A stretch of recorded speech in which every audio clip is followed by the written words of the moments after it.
موضوع الدرس في سورة المعوذتين وما فيها من المنافع والفضائل تفسير ابن كثير. الحمد لله رب العالمين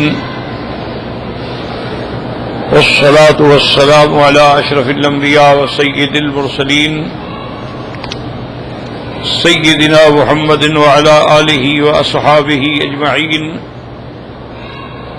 اللهم صل على سيدنا محمد وعلى آل سيدنا محمد كما صليت على إبراهيم وعلى آل إبراهيم في العالمين إنك حميد مجيد. أعوذ بالله من الشيطان الرجيم. بسم الله الرحمن الرحيم. قل أعوذ برب الفلق من شر ما خلق ومن شر غاسق إذا وقب ومن شر النفاثات في العقد ومن شر حاسد إذا حسد. قال المؤلف والمفسر رحمه الله تعالى أدام النفع بعلومه وعلومكم في الدارين آمين إلى أن قال الإمام أحمد حدثنا عفان قال حدثنا حماد بن سلمة قال أخبرنا عاصم بن بهدلة عن زر بن حبيش قال قلت لأبي بن كعب إن ابن مسعود رضي الله تعالى عنهم لا يكتب المعوذتين في مصحفه فقال أشهد أن رسول الله صلى الله عليه وسلم أخبرني أن جبريل عليه السلام قال له قل أعوذ برب الفلق فقلتها قال قل أعوذ برب الناس فقلتها فنحن نقول ما قال النبي صلى الله عليه وسلم. اب مفسر رحمت اللہ علیہ اس بات پہ اپنے دلائل کا ذکر فرما رہے ہیں کہ زر بن حبیش کہتے ہیں کہ میں نے ابی بن کعب رضی اللہ تعالیٰ عنہ سے کہا ان ابن مسعود رضی اللہ تعالیٰ عنہ حضرت عبداللہ ابن مسعود جو ہیں وہ معوذتین کو اپنے مصحف میں نہیں لکھتے.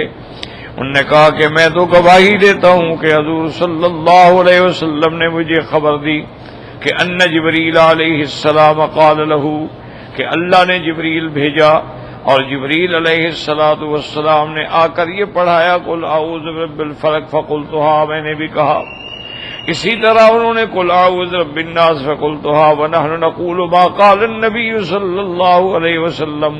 انہوں نے کہا ہم تو وہی کہیں گے جو حضور پاک صلی اللہ علیہ وسلم نے فرمایا ہے.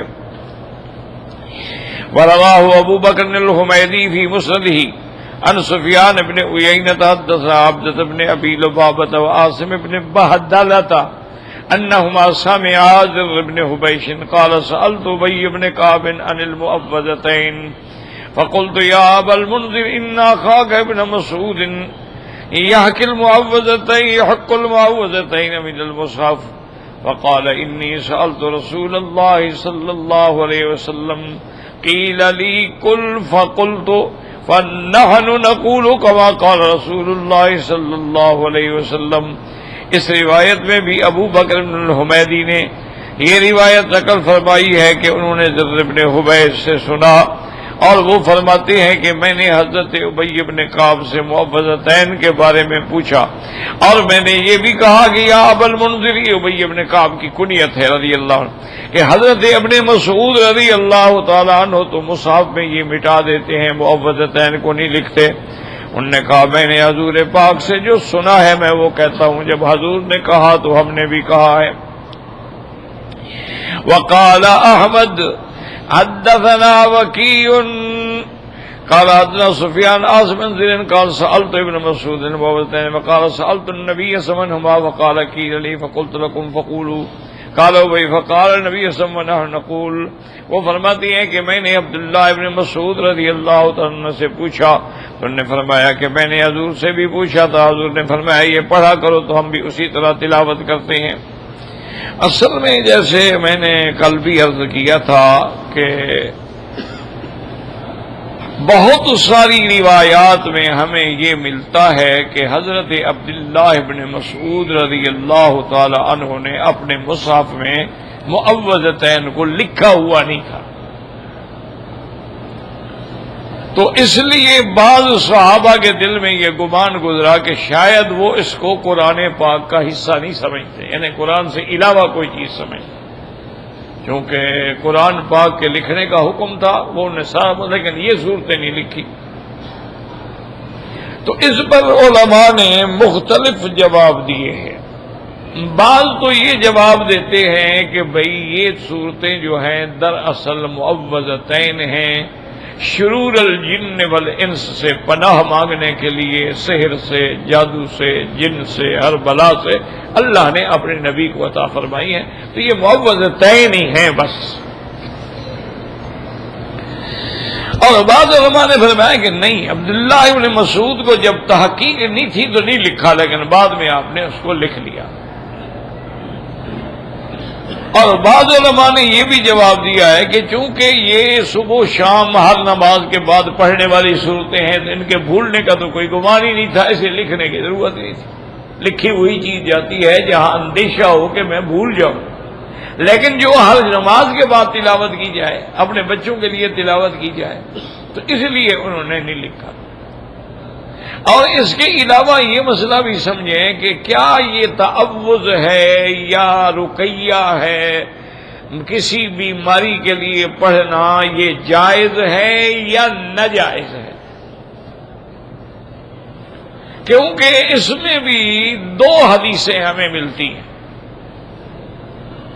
ایک حدیث میں حضور پاک نے فرمایا کہ میری جماعت میں ایسے لوگ بھی ہوں گے کہ وہ لا یکتبون، آگ سے کئی یعنی داغ نہیں دلائیں گے بیماریوں میں. اور انہوں نے یہ بھی حضور نے فرمایا کہ وہ کوئی رقیہ ولا یسترقون، کوئی رقیہ، کوئی دعا، کوئی مرض کے لیے، کہ جیسے ہم کہتے ہیں کہ یہ بھی ایک مرض کے لیے رقیہ پڑھنے کے لیے، وہ یہ بھی نہیں پڑھیں گے. وَعَلَىٰ رَبِّهِمْ يَتَوَكَّلُونَ، صرف اپنے رب پر توکل کریں گے تو اللہ ان کو جنت میں بے حساب داخل کریں گے. اور ایک احادیث میں یہ بھی آیا ہے کہ خود میرے مدنی پاک کو تکلیف ہوئی تو جبریل علیہ السلام نے آ کر خود حضور پہ رقیہ پڑھی. انہوں نے پڑھا اور حضور کو دم کیا، بسم اللہ ارقیک اللہ یشفیک ان کل داء یؤذیک، تو حضور ٹھیک ہو گئے. تو یعنی خود حضور کو دم کیا جبریل علیہ السلام نے، یہ بھی حدیثوں میں ثابت ہے. اور اسی طرح حضور صلی اللہ علیہ وسلم نے اپنے ایک صحابی کو بھی بتلایا کہ اگر تمہیں کسی جگہ درد ہے، تکلیف ہے، الم ہے، تو اس جگہ پر یہ دائیں ہاتھ رکھو، اور رکھنے کے بعد پھر یہ پڑھو کہ بسم اللہ اعوذ بعزت اللہ وقدرتہ من شر ما اجد. ایک حدیث میں اتنے تک. ایک حدیث مبارک میں ہے کہ آپ ہاتھ رکھیں اور پڑھیں بسم اللہ اعوذ بعزت اللہ وقدرتہ من شر ما اجد واحاذر، 7 دفعہ پڑھیں، اس کے بعد اسی جگہ کو دم کر دیں. تو صحابی فرماتے ہیں کہ میں بالکل چل نہیں سکتا تھا، لیکن حضور صلی اللہ علیہ وسلم نے جب مجھے یہ رقیہ تعلیم فرمایا تو میں نے پڑھنا شروع کیا، چند دنوں میں بالکل ٹھیک ہو گیا، میری ساری تکلیف ہی ختم ہو گئی. تو اب یہ بھی حضور نے خود سکھلایا. اسی طرح حضور پاک نے فرمایا کہ جب تم کسی بیمار کی عیادت کے لیے جاؤ تو اگر اللہ نے اس کو موت نہیں لکھی ہے نا تو یہ کہا کرو اسأل اللہ العظیم رب العرش العظیم ان یشفیک، اسأل اللہ العظیم رب العرش العظیم ان یشفیک. 7 دفعہ کہو تو اللہ اس کو شفا عطا فرما دے. اور اسی طرح حضور صلی اللہ علیہ وسلم نے فرمایا کہ اگر کوئی بیمار ہے تو اس کو آپ یہ بھی دم کر سکتے ہیں کہ اللہم مذہب الباس رب الناس اشف انت الشافی لا شفاء الا شفاؤک، شفاؤک لا یغادر سقما، اور دم کر دیں، اللہ اس کو شفا عطا فرمائیں گے. تو یہ بھی حدیث پاک میں موجود ہے. اور اسی طرح یہ بھی حدیث پاک میں موجود ہے کہ حضور پاک حضرت حسن حسین پہ خود بھی پڑھ کے دم کرتے تھے. اعوذ بکلمات اللہ التامہ من کل شیطان وہامہ ومن کل عین لامہ. یہ پڑھ کے آپ دم کرتے تھے. حضور صلی اللہ علیہ وسلم دم کر کے ان کے سارے بدن پہ پھیر دیتے تھے. اسی طریقے سے اور بھی آتا ہے کہ اگر کسی مخلوق سے خطرہ ہے تو آپ پڑھ سکتے ہیں اعوذ بکلمات اللہ التامات من شر ما خلق. اعوذ بکلمات اللہ التامات من شر ما خلق. یہ پڑھیں تو اللہ اس کے شر سے آپ کو پناہ عطا فرمائیں گے. اسی طرح حفاظت کے لیے بھی حضور نے فرمایا کہ بسم اللہ الذی لا یضر مع اسمہ شیء فی الارض ولا فی السماء وہو السمیع العلیم. یہ پڑھ کے دم کر دیں تو اللہ پاک حفاظت فرمائیں گے. اور اسی طرح صحیح حدیث مبارک میں واقعہ ہے کہ بیت المال کی کھجوروں کی ڈھیری تھی. حضور پاک نے سیدنا ابی ہریرہ رضی اللہ تعالی عنہ کو فرمایا کہ ابی ہریرہ یہ بیت المال کی فلاں جگہ ڈھیری ہے کھجوروں کی، تم رات وہاں رہو اور اس کی حفاظت کرو. انہوں نے کہا حاضر یا رسول.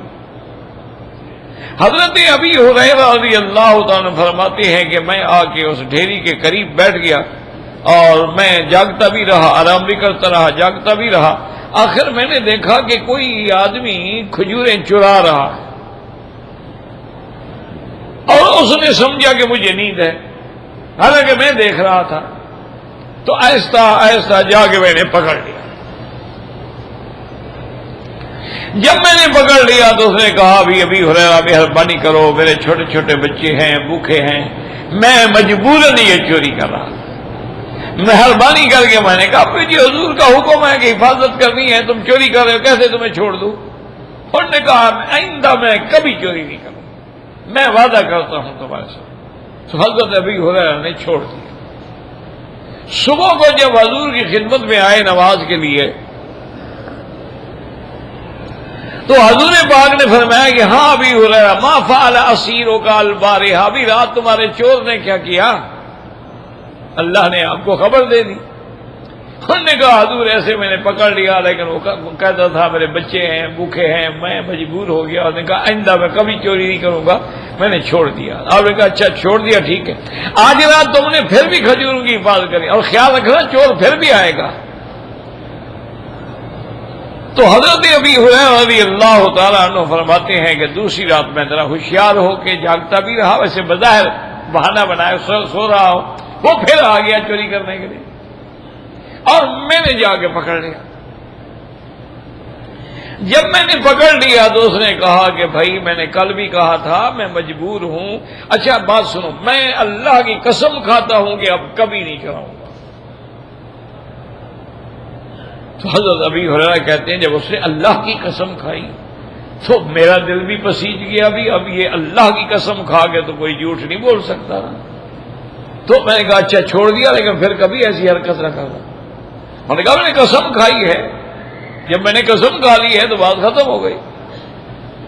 صبح کو کہتے ہیں کہ میں حضور کی خدمت میں آیا تو سرکار دو جہاں رحمت دو عالم صلی اللہ علیہ وسلم فرمایا ہاں ما فعل اسیرک البارحہ. او بھائی تمہارے چور نے آج کیا کیا آج رات؟ میں نے کہا حضور وہ آیا تھا، میں نے پکڑ بھی لیا تھا، لیکن مشکل یہ ہے کہ اس نے اللہ کی قسم کھا دی. اسی پہ تو آدم علیہ السلام اعتبار کر بیٹھے نا، اس وقت بھی قسم کھائی تھی نا اس نے. وَقَاسَمَهُمَا إِنِّي لَكُمَا لَمِنَ النَّاصِحِينَ. اس نے دونوں کے آگے قسم کھائی تھی خدا کی کہ میں تمہارا خیر خواہ ہوں. اس نے جب قسم کھائی تو حضور میں نے چھوڑ دیا. آپ نے فرمایا وہی ٹھیک ہے، اچھا آج رات بھی حفاظت کرنا، لیکن چور پھر بھی آئے گا. میں نے کہا ٹھیک ہے جی. میں تیسری رات بھی جاگتا رہا اور وہ آ گیا. اس کو میں نے تیسری رات بھی پکڑ لیا. اچھا، ایک واقعہ یاد رکھیں کہ علماء نے اپنے تجربوں میں لکھا ہے کہ جب شیطان یا جن جو ہے نا یہ کسی شکل میں ہو، یعنی انسان کی شکل میں، آپ پکڑ لیں پھر شکل نہیں بدل سکتا. اگر آپ نے نہ پکڑا ہو تو پھر تو منٹ میں شکل بدل دیتا ہے نا. پھر تو انسان کے بجائے گدھا بن جائے گا، بکری بن جائے گا، سانپ بن جائے گا، بچھو بن جائے گا. اگر آپ پکڑ لیں پھر وہ شکل نہیں بدل سکتا. یہی وجہ تھی کہ حضرت ابو ہریرہ اس کو پکڑ لیتے. اب تیسری رات جب پکڑا تو اس نے کہا ابھی ابو ہریرہ دیکھو میں نے اللہ کی قسم بھی توڑ دی، پھر چوری کرنے کے لیے آیا. اچھا ایسا کرو، آج میں تمہیں ایک وظیفہ بتاتا ہوں، لیکن شرط یہ ہے کہ تم مجھے چھوڑو، اور اس وظیفے کا فائدہ یہ ہوگا کہ کبھی چوری نہیں ہوگی. حضرت ابو ہریرہ فرمانے میں نے کہا ٹھیک ہے بھائی وہ سکھا دو میں چھوڑ دیتا ہوں. تو اس نے کہا کہ آیت الکرسی جو ہے اللہ لا الہ الا هو الحی القیوم، یہ ساری آیت الکرسی پڑھ کے 7 دفعہ جس چیز کے ارد گرد دم کر دیں گے کبھی چوری نہیں ہوگی. میں نے پھر چھوڑ دیا. صبح میں آیا تو پھر مجھے حضور پاک نے بلا لیا اور فرمایا ہاں ما فعل اسیرک البارحہ، بھی ہو رہا آج رات تیرے چور نے بھائی کیا کیا؟ میں نے کہا حضور آیا تھا، میں نے پکڑ بھی لیا تھا، لیکن اس نے مجھے ایک وظیفہ بتلا دیا کہ اگر یہ آیت الکرسی پڑھا کرو گے تو کوئی شیطان، کوئی جن، کوئی چور قابو نہیں پائے گا. ہم نے فرمایا ان الکذوب قد یصدق، تھا تو وہ جھوٹا لیکن بات سچی کر گیا ہے. میں کہ تھا تو وہ جھوٹا لیکن کبھی کبھی جھوٹا سچ بھی بول جاتا ہے. انہوں نے کہا بات وہ سچی کر گیا ہے. تو اس سے معلوم ہوا کہ آیت الکرسی جو ہے یہ ہمارے لیے ایک بہت بڑی امان ہے. حتیٰ کہ آدمی جب گھر سے نکلے تو ایک تصور کر کے پڑھ کے دم کر لے تو اللہ سارے گھر کی حفاظت فرماتے ہیں، اور 3 دفعہ کم از کم ورنہ 7 دفعہ پڑھے. تو یہ اسی طرح 2 آیتیں ہیں قرآن پاک میں. حضرت ابن عباس رضی اللہ تعالی عنہما فرماتے تھے کہ یہ 2 آیتیں جو ہیں جو بندہ پڑھ کے سواری پہ سفر کرے گا، وہ اونٹ ہے، وہ خچر ہے، وہ جہاز ہے، وہ موٹر ہے، وہ کار، یعنی کچھ بھی ہے، سواری ہے، اس میں سفر کرے گا تو حضرت عبداللہ ابن عباس فرماتے تھے کہ اس کو اللہ ہر حادثے سے بچا لیں گے. اور اتنا بھی فرماتے تھے کہ اگر اس پڑھنے والے بندے کا حادثہ ہو جائے اور وہ مر جائے تو قیامت میں اس کی دیت میں ادا کروں. یعنی اتنا یقین سے کہتے ہیں. تو صحابہ نے پوچھا کہ جی کون سی آیتیں ہیں؟ تو آپ نے فرمایا کہ قال ارکبوا فیہا بسم اللہ مجریہا و مرساہا ان ربی لغفور الرحیم. ایک آیت تو یہ، اور دوسری آیت جو ہے وما قدر اللہ حق قدرہ والارض جميعا قبضته یوم القیامت والسماوات مطویات بیمینہ سبحانہ وتعالی عما یشرکون.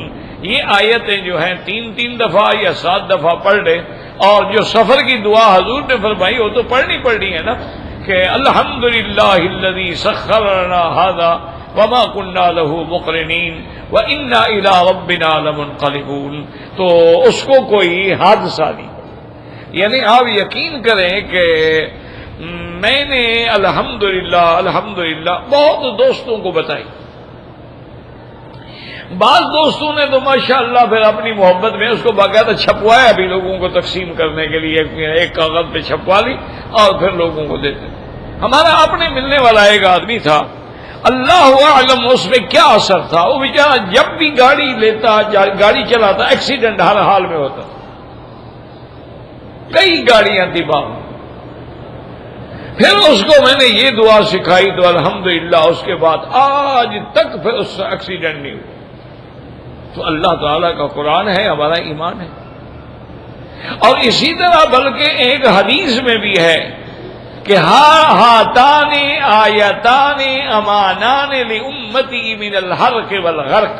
حضور نے فرمایا یہ 2 آیتیں جو ہیں اگر پڑھ لو تو میری امت کے لیے امان ہے، ان کو جلنے سے بھی بچائیں گی اور ڈوبنے سے بھی بچائیں گی اور ہر مصیبت سے بچائیں گی. تو حدیث پاک میں بھی آ گیا اور حضرت ابن عباس رضی اللہ تعالی عنہ نے فرما دیا. تو اس لیے یہ سفر کی بھی دعا ہے کہ آدمی جب پڑھ لیتا ہے. اور اسی طرح حکم ہے کہ جب آدمی سونے لگے اذا اویت الی فراشک، تو اگر یہ صورتیں پڑھ کے دم کر لے تو اللہ تبارک و تعالی اس کو ہر شیطان کے شر سے محفوظ رکھتے ہیں، ہر برائی سے محفوظ رکھتے ہیں. اور بڑے بڑے اسی طرح ہمارے جو کلام حضور نے بتایا نا، اعوذ بکلمات اللہ التامات من شر ما خلق، تو مجھے ایک دوست نے کہا، انہوں نے کہا کہ حضرت میں نے آپ سے سنا تھا اور میں نے اپنا یہ وظیفہ بنا لیا ہے. انہوں نے کہا کئی دفعہ ایسے حادثے ہوئے ہیں کہ میرے ارد گرد والے سارے اس حادثے میں آ گئے، لیکن مجھے اللہ نے ہمیشہ بچا لیا. تو میں سمجھتا ہوں کہ یہ اسی دعا کی برکت ہے کہ اس کی وجہ سے اللہ تبارک و تعالیٰ نے مجھے محفوظ رکھا ہے. تو یہ بھی احادیث میں. اسی طرح صحیح حدیثوں میں ہے کہ ایک دفعہ صحابہ کی ایک جماعت رضوان اللہ علیہم اجمعین سفر میں تھے. ایک بستی میں گزر ہوا تو انہوں نے بستی والوں سے کہا کہ بھئی ہم مسافر ہیں اور ہمیں کھانے کی ضرورت ہے. انہوں نے کہا جی ہمارے پاس کوئی کھانا وانا نہیں، اپنا بناؤ کھاؤ. صحابہ نے کہا ٹھیک ہے. ورنہ اصولی بات یاد رکھو کہ آدمی اگر مسافر ہو تو کھانا مانگنا جو ہے یہ کوئی بری بات نہیں، بلکہ سنت ہے، مانگ سکتے ہو، کوئی منع نہیں. کیوں؟ دیہات ہے، وہاں ہوٹل تو ہے نہیں کہ بندہ جا کے ہوٹل سے کھا لے، کہاں سے کھائے گا، بھوکا مرے. تو اس کو حق ہے مانگنے کا. اور بستی والوں پر بھی لازم ہے کہ مہمان کو دیں. تو خیر انہوں نے نہ دیا. صحابہ نے پھر جو کچھ اپنے پاس سفر میں تھا اسی کو بنایا اور گزارا کیا. تو تھوڑی دیر کے بعد ان کے ایک دو آدمی بھاگتے ہوئے آ گئے. تو انہوں نے کہا حل من راکن، بھائی تمہاری جماعت میں کوئی آدمی ہے جو رقیہ پڑھتا ہو؟ ہم نے کہا بات کیا ہے؟ انہوں نے کہا ہمارا جو سردار ہے نا، ہمارے سردار کو بچھو نے ڈنگ مارا ہے، اور یہاں کے بچھو جو ہے یہ پہاڑی بچھو ہے، بڑے خطرناک ہیں. پہاڑ کے بچھو جو ہے نا لباب کے اتنے بڑے بڑے ہوتے ہیں. تو اگر کوئی آپ میں پڑھنے والا ہو، کوئی رقیہ پڑھنے والا، منتر پڑھنے والا، تو ہمیں بتائیں. ایک صاحب نے کہا ہاں میں پڑھ سکتا ہوں، مجھے آتا ہے، ٹھیک ہو جائے گا تمہارا سردار. مہربانی کرو. چلو کہا نہیں بالکل. میں تو اس وقت پڑھوں گا کہ 40 بکریاں تمہیں دینی پڑیں گی. 40 بکریاں دو گے تو میں پڑھوں گا، ورنہ جاؤ کسی اور کو ڈھونڈو. وہ قبیلے کے بڑے لوگ تھے، انہوں نے کہا بھائی تم 40 بکریاں لے لینا، ہمارا سردار درد سے مر رہا ہے. وہ صحابی کہتے ہیں کہ میں آ گیا، میں نے آ کے پڑھتا رہا، دم کرتا رہا، ہاتھ پھیرتا رہا. 5-10 منٹ میں اس نے کہا مجھے کوئی تکلیف نہیں، میں ٹھیک ہوں. انہوں نے وعدے کے مطابق 40 بکریاں دے دی. کہتے ہیں میں خوش ہو کے بکریاں لے کے آ گیا. میں نے صحابہ سے کہا پہلے تو بھائی 1-2 ذبح کرو نا، پکائیں کھائیں، بھوکے ہیں رات کے. انہوں نے کچھ نے کہا کہ بھئی ہم کھاتے ہیں، اور کچھ نے کہا بھئی ہم تو نہیں کھاتے. پتہ نہیں تم نے کیا پڑھا ہے، اور پڑھنے کے بعد معاوضہ لینا جائز ہے یا ناجائز ہے. تو ہم تو نہیں کھاتے، ہم تو حضور پاک سے پوچھیں گے. بعد نے کہا کہ ٹھیک ہے یار تم کھاتے ہو تو ہم بھی کھاتے ہیں. بھوکے تھے صحابہ بھی. تو بہرحال انہوں نے کچھ بکریوں کو ذبح کیا، بھونا گوشت بنایا، کھایا. اور جب حضور کی خدمت میں پہنچے تو آپ کو سارا قصہ سنایا. تو آپ نے فرمایا اس کو بلاؤ جس نے پڑھا تھا. جب وہ صحابی آیا تو انہوں نے ہاں ماذا کرا تھا، تم نے کیا پڑھا؟ اس نے کہا یا رسول اللہ میں نے سورۃ فاتحہ پڑھی، اور کیا پڑھتا میں سورۃ فاتحہ پڑھتا رہا اور دم کرتا رہا، سورۃ فاتحہ پڑھتا رہا اور دم کرتا رہا. تو آپ نے فرمایا من این علمت، تمہیں کیسے پتہ لگا کہ سورۃ فاتحہ پڑھنے سے شفا ہو جاتی ہے؟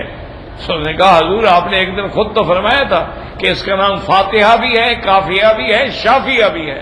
تو میں نے کہا جب اس کا نام ہی شافیہ ہے تو اس کے پڑھنے سے لازمی بات ہے کہ شفا ہوگی. تو اس لیے میں نے آپ نے فرمایا تم نے بہت اچھا کیا ہے، واقعی اللہ کے قرآن میں شفا ہے.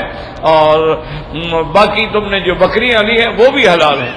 اگر تمہارے پاس کوئی گوشت بچا ہے تو مجھے بھی لے آؤ، مجھے بھی کھلاؤ، تاکہ صحابہ کا دل اطمینان کر جائے کہ اتنا حلال ہے کہ حضور خود بھی کھا رہے ہیں. اس لیے علماء لکھتے ہیں کہ اگر کوئی آدمی پڑھتا ہے یا کوئی تعویذ وغیرہ دیتا ہے اور اس کے عوض میں کچھ لیتا ہے تو وہ حرام نہیں ہوتا، وہ جائز، وہ لے سکتا، لیکن شرط یہ ہے کہ وہ تعویذات ہوں یا رقیہ ہوں وہ سنت اور قرآن کے مطابق ہوں، اور یا یعنی علوم سفلیہ نہ ہوں، جادو نہ ہو، سحر نہ ہو، جفر نہ ہو، نجوم نہ ہو، اللہ کا قرآن ہو یا حدیث محمد مصطفیٰ ہو صلی اللہ علیہ وعلا آلہ واصحابہ وسلم تسلیما کثیرا کثیرا۔ تو بہرحال بہت سارے۔ اب ایک مسئلہ رہ گیا کہ حضور نے فرمایا کہ گلے میں تعویذ ڈالنا، گلے میں یا بازو میں، یہ حرام ہے، منع ہے، اور اگر کوئی ڈالے گا تو وکل الیہ ہے، پھر وہ تعویذ کے ہی حوالے ہو گیا، اللہ اپنی حفاظت اٹھا لیتے ہیں، کہ تعویذ جانے اور تم جانو، تم نے تو اسی پہ بھروسہ کر لیا ہے، تو حضور نے منع فرمایا ہے۔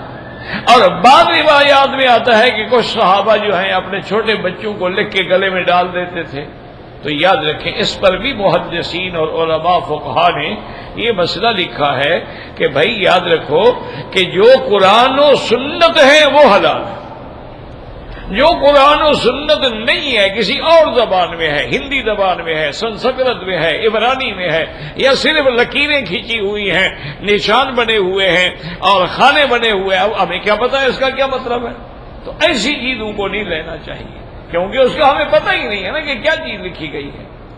لیکن اگر اس نے یہی لکھا ہے بسم اللہ الرحمن الرحیم اذ بالباس رب الناس، یا اس نے لکھا اعوذ بکلمات اللہ التامات من شر ما خلق، کوئی منع نہیں۔ انہوں نے کہا وہ حلال ہے اور وہ چیزیں جو ہے منع ہیں، کہ بھئی اگر ایسی زبان ہے اس کو ہم جانتے بھی نہیں تو کیا پتا اس میں کوئی کفر اور شرک کا لفظ ہو، تو نہیں جاننا چاہیے۔ تو لیکن افضل یہی ہے اکثر علماء محدثین کا کہ پڑھ کے دم کرنے میں تو اختلاف ہی کوئی نہیں، لیکن تعویذ گلے میں ڈالنے میں وہ کہتے ہیں کہ نہ ڈالا جائے تو بہتر ہے، وہ کہتے ہیں کہ گو اجازت ہے لیکن نہ ڈالا جائے تو زیادہ بہتر ہے، دم کریں اور کوشش یہ بھی کیا کریں کہ داہنے ہاتھ سے دم کیا جائے اور دائنا ہاتھ ہی پھیرا جائے، لیکن کہیں مجبوری ہو تو دونوں ہاتھوں میں بھی آپ دم کر سکتے ہیں، اس میں کوئی منع نہیں۔ اور اسی طرح ایک مسئلہ اور بھی سمجھ لیں، ایک ہوتا ہے نفخ، ایک ہوتا ہے نفث، کیا معنی کہ پڑھا آپ نے اور ایک ہوتا ہے نفث کے پھونک مارے تو تھوڑی تھوڑی لعاب بھی گرے، وہ بھی اس کو لگے، تھوڑی تھوڑی تھوک بھی اس سے نکلنی چاہیے۔ تو بعض علماء کہتے ہیں دونوں طریقے جائز ہیں، بعض فرماتے ہیں کہ نہیں نفخ کرے تو نفث نہ کرے، پھونک مار سکتا ہے، لیکن بعض روایات میں ہے کہ حضور پاک نے باقاعدہ نفس آپ نے یعنی آپ کا لعاب بھی ڈالا اور آپ کا لعاب لگایا بھی ہے، کہ جیسے صحیح حدیث میں ہے کہ خیبر والے موقع پر حضرت علی رضی اللہ تعالی عنہ کی دونوں آنکھیں جو تھیں وہ شدید بیماری کی وجہ سے، یعنی حضرت علی فرماتے ہیں مجھے زمین نظر نہیں آتی تھی، میں آنکھیں کھول نہیں سکتا تھا، اتنی تکلیف تھی مجھے۔ تو حضور نے فرمایا کہ علی قریب ہو جاؤ، حضرت علی فرماتے ہیں میں قریب ہو گیا تو آپ نے اپنا لعاب دان میری آنکھوں پہ پھیر دیا تو میں ٹھیک ہو گیا۔ تو اللہ تبارک و تعالی نے شفا عطا فرما دی، بالکل ہمارا ایمان ہے، حضور کے ہاتھوں میں بھی شفا ہے، حضور کے پڑھنے میں بھی شفا ہے، حضور کے مدینے میں بھی شفا ہے، مدینے کی مٹی میں بھی شفا ہے، تو شفا کیسے نہیں ہوگی؟ اور اللہ کا قرآن بھی شفا ہے، وَنُنَزِّلُ مِنَ الْقُرْآنِ مَا هُوَ شِفَاءٌ وَرَحْمَةٌ لِّلْمُؤْمِنِينَ وَلَا يَزِيدُ الظَّالِمِينَ إِلَّا خَسَارًا۔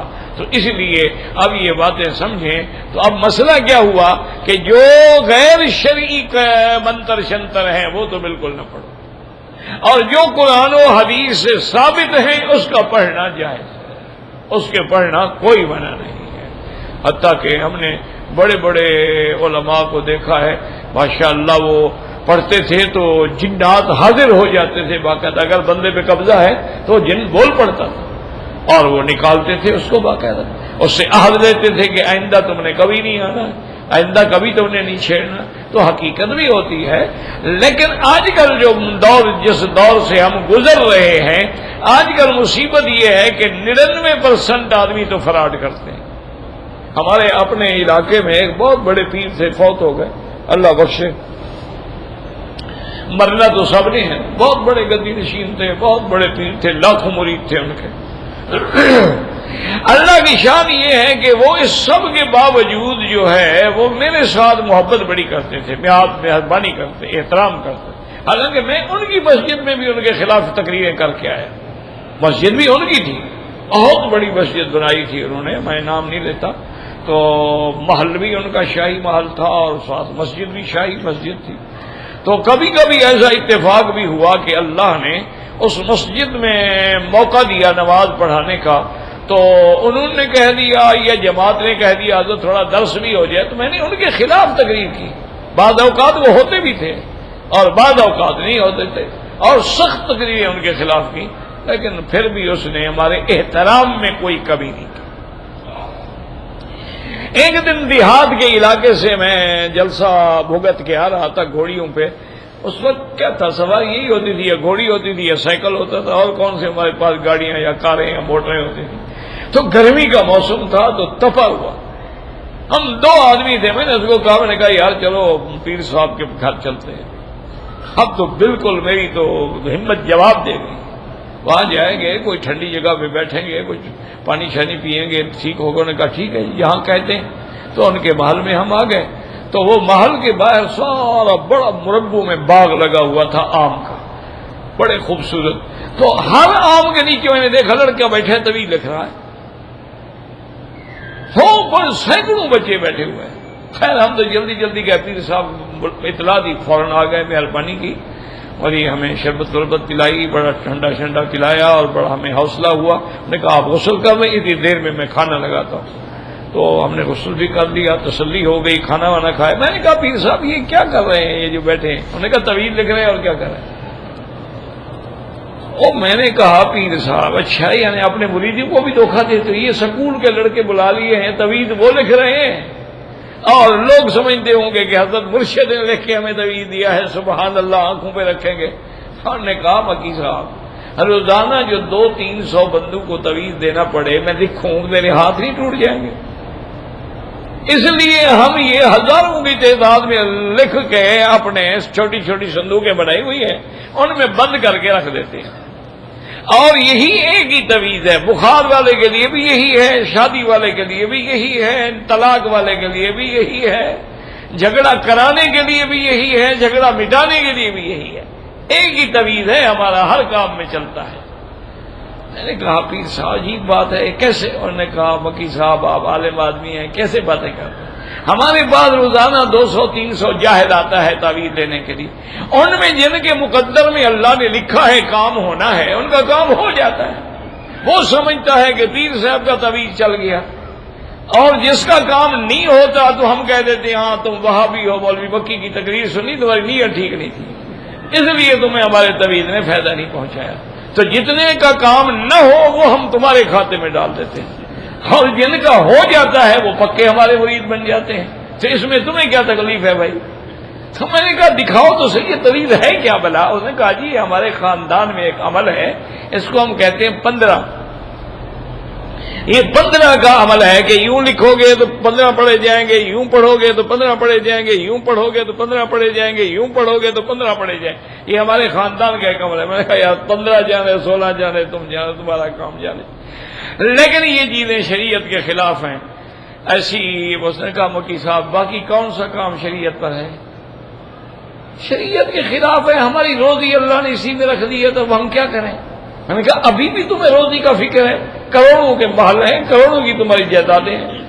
اور انہوں نے کہا حضرت جتنا بھی ہو یہ جہنم ہے، یہ بھرتا نہیں ہے، یہ مانگتا ہے حل من مزید، حل من مزید، حل من مزید، اور لاؤ اور لاؤ اور لاؤ۔ اللہ عالم بہرحال فوت ہو گئے۔ اچھا ان کے لڑکے بھی ہیں ماشاءاللہ، کوئی ایم این اے ہیں، کوئی ایم پی اے ہیں، کوئی منسٹر بھی بنے کچھ، لیکن آتے ضرور ہیں، ملتے ضرور ہیں، اتنی مہربانی کرتے ہیں۔ عقیدہ تو وہی ہوگا ان کا جو ہوتا ہے پیروں کا، کیونکہ پیری چلتی جھوٹ سے ہے نا، جھوٹ نہ بولو پیری نہیں چلتی، ایک مصیبت ہے نا۔ پیری جو ہے نا یہ بغیر مکر کے نہیں چلتی۔ حضرت والد صاحب رحمۃ اللہ علیہ فرماتے تھے کہ ان کے استاد سے والد صاحب کے ہندوستان میں سہارنپور میں، تو وہ فرمایا کرتے تھے کہ مولوی صاحب دولت کمائی مکر سے اور روٹی کھائی شکر سے۔ میں کہا یہ پیسہ مکر کے بغیر نہیں آتا ہے، جھوٹ کے بغیر نہیں آتا، یہ حق والوں کے پاس نہیں آتا ہے۔ آپ اللہ کی توحید بیان کرتے رہیں، مجال ہے آپ کو کوئی آدمی آگے 10 ریال بھی دیتے۔ جس دن آپ جناب تھوڑا سا گردن جھکا لیں اور جھوٹے سچے خواب سنانے شروع کر دیں، پھر مزے ہی مزے ہیں ماشاءاللہ۔ پھر تو جناب 20-20 کروڑ کا کنٹینر بن جاتا ہے بیٹھنے کے لیے۔ ورنہ ان کے کو بزرگیاں ہیں، کس بات کی بزرگی ہے؟ انا للہ و انا الیہ راجعون۔ جو آدمی نبی پر بھی جھوٹ بولتا ہو، اللہ پاک پناہ دے، اللہ اس کو بھی ہدایت دے۔ بہرحال ہمیں ہدایت مانگنی چاہیے، اسی کے لیے برائی نہیں مانگنی چاہیے۔ زندہ ہے تو دعا کریں اللہ اس کو ہدایت دے، کیونکہ ایسے لوگ جو ہے نا جی، اگر ہدایت پہ آ جائیں تو لاکھوں لوگ ٹھیک ہو جائیں، کیونکہ ان کے اثرات ہوتے ہیں، اور ایسے لوگ بگڑ جائیں تو پھر لاکھوں لوگ بگڑ جائیں۔ انا للہ و انا الیہ راجعون۔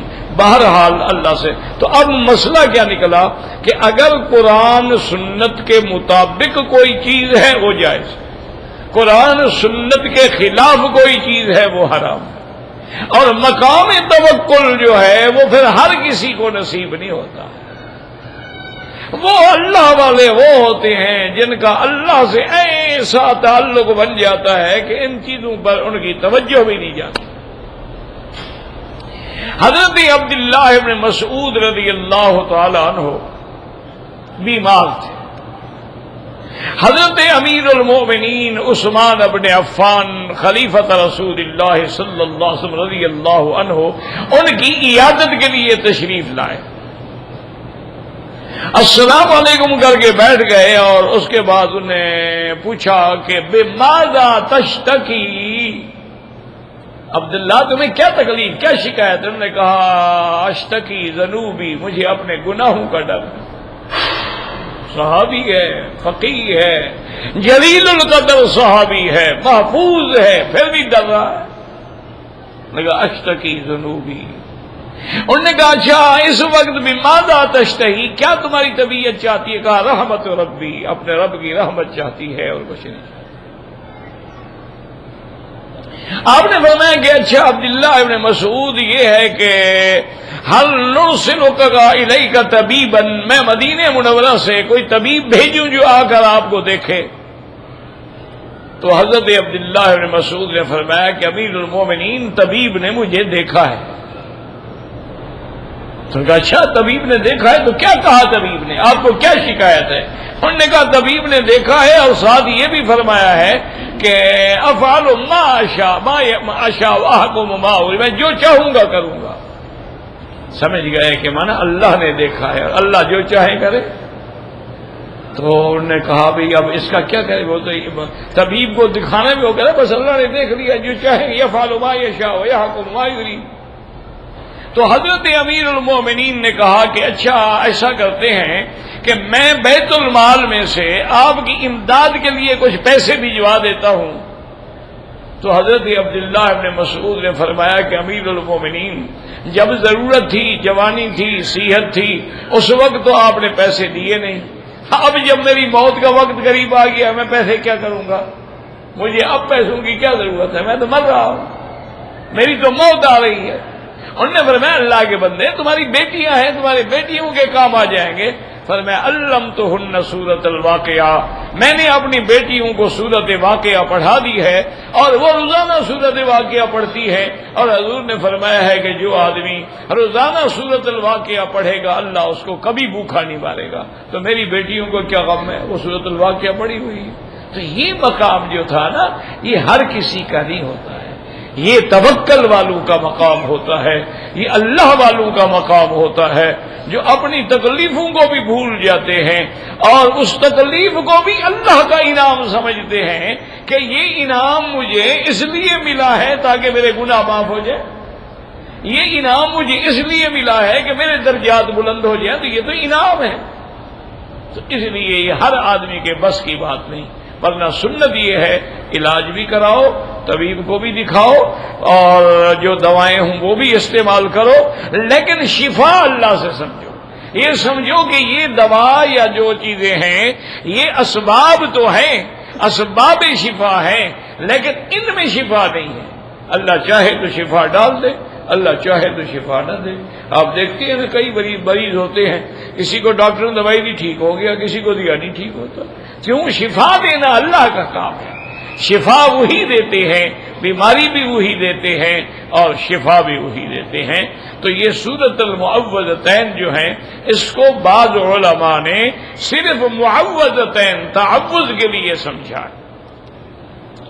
اب اس کے اسباب نزول کے بارے میں بھی کئی اقوال ہیں جو علماء نے نقل کی ہے.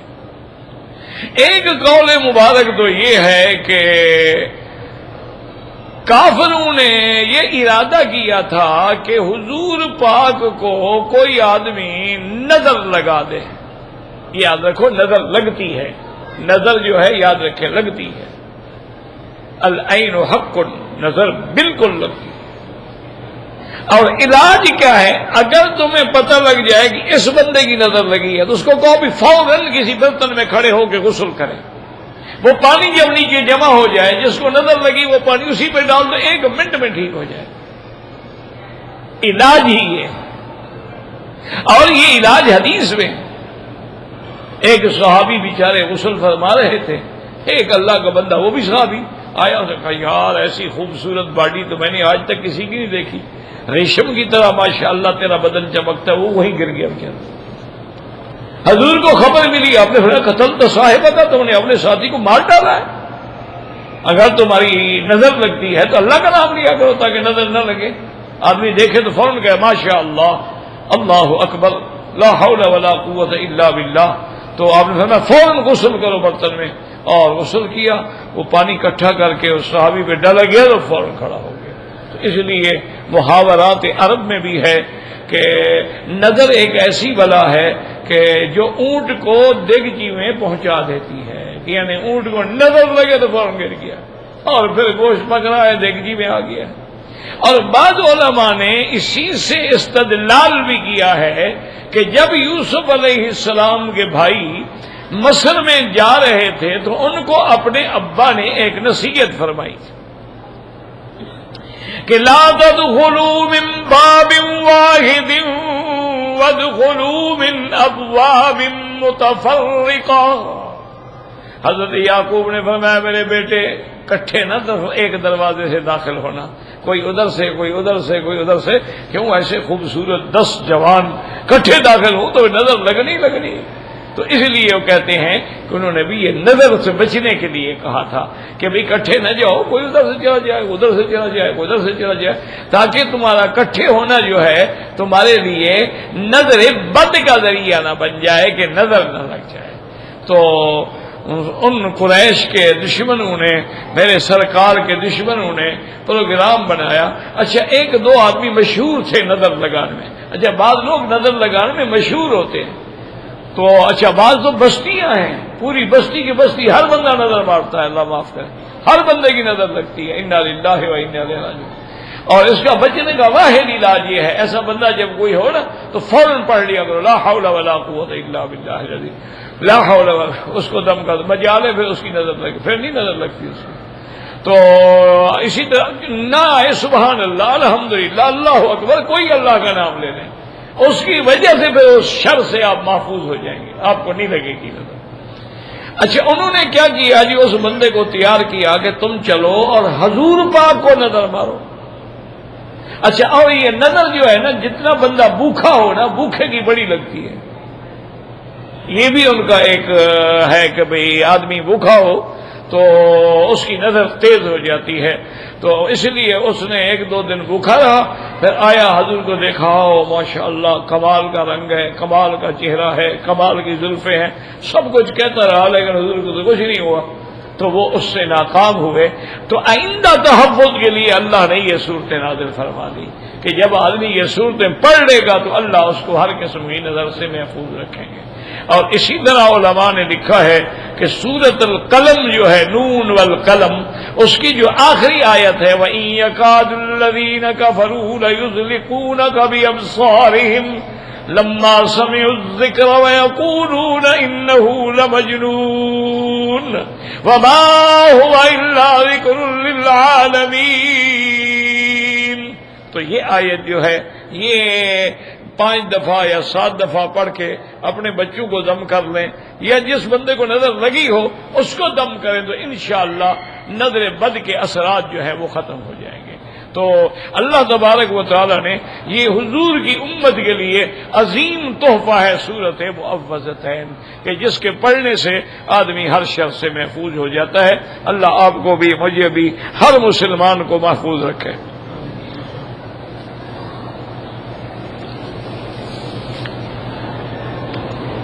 بھائی میرے بھائی بات سنو، یہ یہاں جو ہے نا الحمدللہ اس ملک میں جہاں تک فقہ کا تعلق ہے، یہ امام احمد بن حنبل رحمت اللہ علیہ کی فقہ پہ عمل کرتے ہیں، اور یہ سب حنبلی حضرات ہیں۔ ان کے عدالتوں میں فیصلے، حکومت، قضا، سارا جو ہے وہ امام احمد بن حنبل رحمت اللہ علیہ کے قول کے مطابق ہوتا ہے۔ ویسے الحمدللہ اب ان کی یونیورسٹیوں میں باقاعدہ الفقہ علی المذاہب الاربعہ، چاروں اماموں کی فقہ پڑھائی جاتی ہے، یعنی چاروں اماموں کی فقہ کی جو کتابیں ہیں وہ ان کی بڑے بڑے جامعات، یونیورسٹیاں جو ہیں وہاں پڑھائی جاتی ہیں۔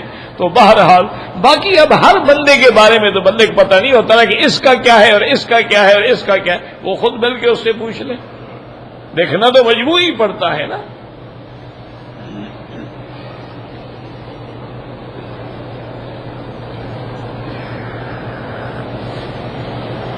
کہتے ہیں جی کہ کیا عورتیں جو ہیں حرم میں نماز جنازہ پڑھ سکتی ہیں؟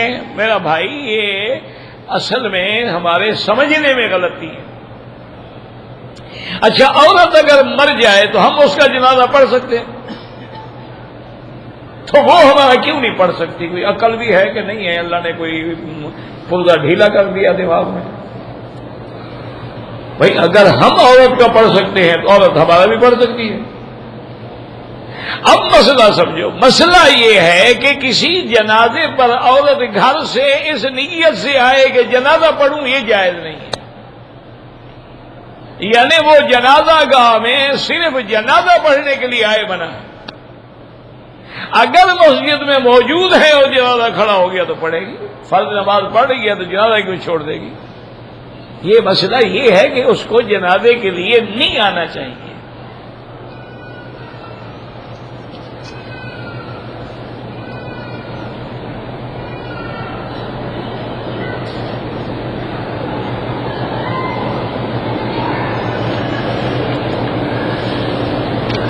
عبداللہ اور عبد الرحمان دو سگے بھائی ہیں، تجارت بھی اکٹھے کرتے ہیں۔ عبداللہ نے ایک شخص بکر سے قرضہ لیا ہے، عبداللہ کا بھائی عبد الرحمان کہتا ہے کہ قرضہ نہ تو نہیں، بالکل قرضہ ادا کرو، چھوڑ تمہیں قبر میں عبد الرحمان چھڑوائے گا، بھائی چھڑوائے گا تمہیں۔ قرضہ جو ہے وہ تو حقوق العباد ہے، جب تک دو گے نہیں اس وقت تک معافی نہیں ہو سکتا، یا قرض ادا کرو یا اس سے معافی لے لو۔ یہ تھوڑا ہے کہ اب بھائی کی نیت خراب ہو گئی ہے کہ قرضہ نہ دو، بالکل نہیں، آپ نے قرضہ لیا ہے، آپ مسئول ہیں، آپ ادا کریں۔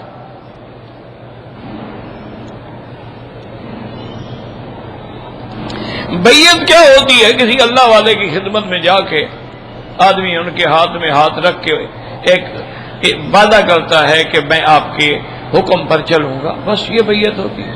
بیعت سمع و طاعہ پہ بھی ہوتی ہے، بیعت جہاد پہ بھی ہوتی ہے، بیعت اسلام پہ بھی ہوتی ہے، اور آج کل حالات میں السمع و الطاعہ، لیکن شرط یہ ہے کہ اس بندے کی بیعت کریں جو خود کتاب و سنت پہ عمل کرنے والا ہو، یعنی صحیح العقیدہ ہو اور صحیح حضور کے نقش قدم پہ چلنے والا ہو۔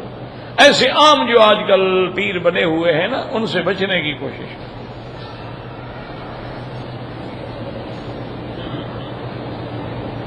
سونے کا بستر حضور کا ٹاٹ جیسے آپ ڈالتے ہیں نا سامان کے اوپر بارش سے روکنے کے لیے، ایسے ٹاٹ کا ٹکڑا تھا، اس کو دوہرا کر دیتے تھے، بستر بن گیا، سیدھا کر دیتے تھے تو وہ بچھونا بن گیا، بس یہ بستر تھا۔ کوئی گدے پر تو حضور نہیں سوتے تھے، یہ تو ہم عاشقوں کے ہیں نا جی، گدے اور ماشاءاللہ بیڈ روم اور ڈرائنگ روم اور ڈائننگ روم اور کرسیاں اور پتہ نہیں کیا کیا بلائیں جو ہیں، یہ تو ہم عاشق رسول ہیں نا، میلاد والے لوگ ہیں نا، اس لیے ہم اس پہ عمل کر رہے ہیں۔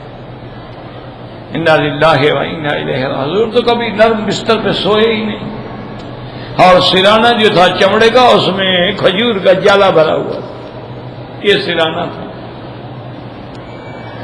اللہ اکبر۔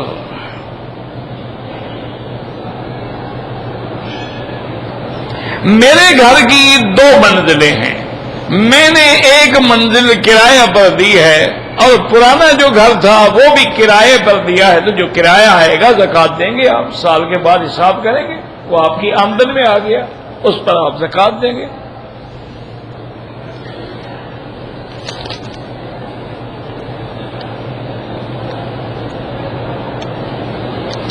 اگر عورت کو جو حیض آتے ہیں، کسی عورت کو 4-5 مہینے سے وہ صحیح نہیں ہوتے، کبھی آ جاتے ہیں کبھی نہیں آتے ہیں، کبھی زیادہ کبھی تھوڑے، تو وہ خود میرا بھائی حساب کر لے کہ حیض جو ہے وہ کم از کم 3 دن اور زیادہ سے زیادہ 10 دن ہوتا ہے، اس سے زیادہ حیض نہیں ہوتا، تو وہ اپنے حساب کر لینا 10 دن حیض کے اور 20 دن باقی کے، پھر اس میں چاہے نشان بھی لگتا ہے وہ نماز پڑھے، وہ روزہ رکھے، سب کچھ کرے، کیونکہ وہ بیماری ہے، وہ حیض نہیں ہے۔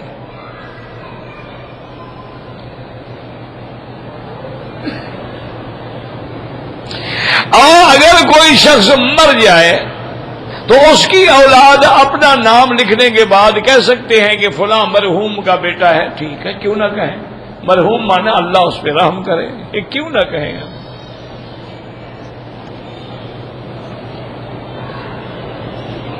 اگر میں نے 2 طواف یا 3 طواف اکٹھے کیے ہیں، لیکن یاد رکھو اکٹھے کا معنی یہ نہیں کہ 21 چکر لگا لو، یہ اکٹھے نہیں ہے، آپ 7 چکر لگا کے طواف ختم ہو گیا، پھر واپس آؤ، پھر نیت کرو، پھر چلو، پھر جب دوسرا ختم ہو جائے ختم کرنے کے بعد پھر ہٹ کے آؤ، پھر حجر اسود کے سامنے کھڑے ہو کے نیت کرو اور پھر چلو۔ یہ نہیں ہے کہ 21 چکر لگاؤ تو 3 طواف ہو جائیں گے، ایسے نہیں ہوں گے، ہر طواف کے لیے الگ تمہیں نیت کرنی ہوگی۔ تو بعد میں اگر چاہیں کہ 2 رکعت پڑھ لیں تو وہ جائز ہے، لیکن افضل یہی ہوتا ہے کہ ہر طواف کے بعد 2 رکعت پڑھی جائے، لیکن اوقات مکروہ ہیں، مثلا عصر کے بعد کیا ہے تو اب وہ مغرب کے بعد ہی پڑھے گا 2 رکعت، یا فجر کے بعد کیا ہے تو سورج نکلنے کے بعد پڑھے گا، تو پھر 1 کے بجائے 2 طواف کر لے، 3 کر لے، 4 کر لے، بعد میں پڑھ لے، کوئی منع نہیں۔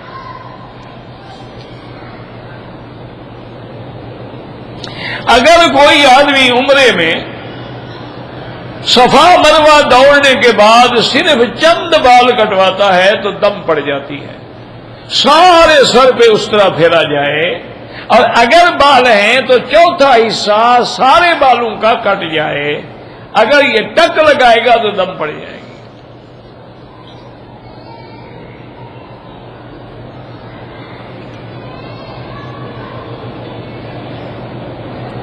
ہمارے ہاں جو دعوت تبلیغ کا کام ہو رہا ہے، اللہ کامیاب فرمائے، اللہ ہر مسلمان کو توفیق دے، اللہ ہمت دے۔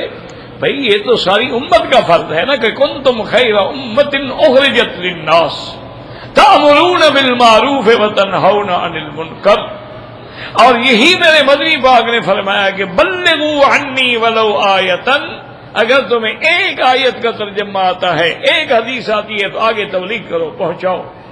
اسی طرح حضور نے فرمایا فَلْيُبَلِّغُ الشَّاهِدُ الْغَائِبُ، جو لوگ موجود ہیں میرا خطبہ سن رہے ہیں ان کو پہنچائیں جو موجود نہیں ہیں۔ یہ تو پوری امت کا فریضہ ہے، تواصوا بالحق وتواصوا بالصبر، یہ تو علامت ایمان میں ہے۔ اللہ پاک توفیق دے، اللہ پاک سب کی محنت کو قبول فرمائے۔ لیکن یاد رکھے کہ یہ بھی درس جو ہیں یہ بھی تبلیغ ہے، کوئی آدمی علماء پڑھا رہے ہیں یہ بھی تبلیغ ہے، کوئی آدمی درس حدیث دے رہا ہے، کوئی آدمی فقہ پڑھا رہا ہے، کوئی آدمی مدرسے میں بیٹھ، سب یہ دین کا کام ہے، یہ تبلیغ ہے۔ کیا کسی امام کی